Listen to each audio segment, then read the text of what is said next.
fades back all the way back till it gets a darker color, as you can see here. That so it looks like it's going fast setting still.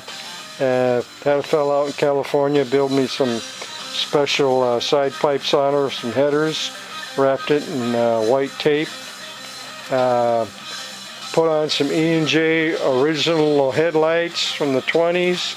They're made of aluminum, and the real ones, if you are interested in a light like this, then you want to look for the velvet or kind of a purple lens.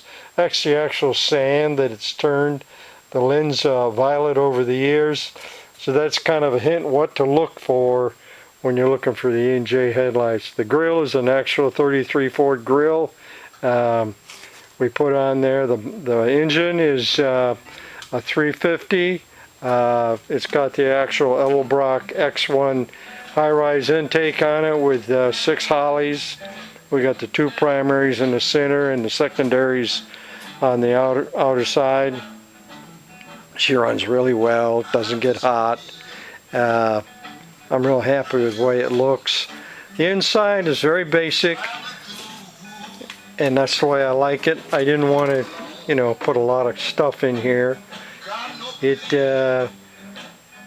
looks like a 40 Ford truck on the inside. I did put bomber seats in it. The cushions, the bottom cushion is one that I picked up, I think at a flea market, I think. And the top that I lean on is cushions off my lawn chairs. They're very comfortable. So and then you can bend them and fold them and put them however you want them. So I've got the other seat out because I installed a new gas pedal in it the other day, and it was just a lot easier for me to get in there and put a new pedal in with that seat out. It's a 4-speed Saginaw hydraulic clutch.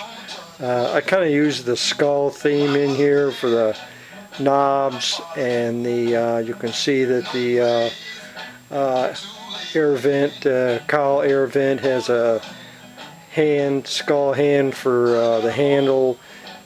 So you can see a little bit of the personal touch in here. I got an old Hollywood flip down suicide knob for her. I think that's a Ford steering wheel. I think it's from a 46 to a 48 steering wheel in her. I started out, I was going to use them as a template. The glass is actually plexiglass, but it fits so well, it looks so good, that I'm just going to wait. If some of them if it breaks, then I have the glass. I'll just use these as the templates as intended. But they fit so well and look so good that I left it alone. The side windows, I'm going to do the same thing. I'm going to use the old stock car type roll-up where you've got a seat belt that will pull the glass up and then latch it at the bottom. I don't have glass in it right now, but that's my goal.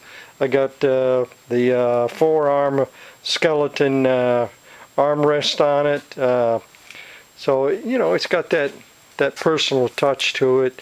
I don't know whether or not I'm going to put any upholstery in it. I kind of like this look. I'm debating on it, but what you can see is a burlap bag in the back there, and I may go on the back and extend that and just wrap it with burlap, including the headliner. I may do that as well. I have to think about that. So this is my truck.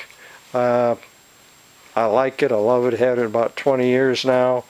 The idea of getting it back out and getting it started again gives you that motivation, because I'm going to put it in the show, and I got to get it so it's running.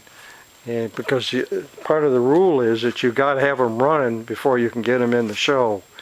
So that's what I'm working on here at Detroit Dan's garage. I'm going to walk around my Boss Hoss here and give you a front view of the truck itself.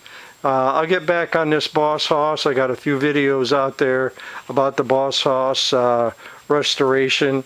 I'm right on the verge of finishing that one up, but right now I've got the bug, if you will, to get this truck ready for Autorama.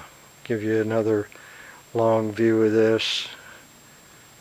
I'm in the garage here. I've got the door closed because of the lighting. Sometimes it just washes it out. So I thank you for stopping back in. I'll have more videos on my truck and the Boss Hoss weekly videos. So stop back in and see what I'm redoing. I'll probably be in the middle of something to get this thing to fire. I will videotape it when it's running and driving, and perhaps at Autorama. Thanks again. Subscribe, like, leave a comment. Thank you so much. Catch you on the next one. Bye-bye.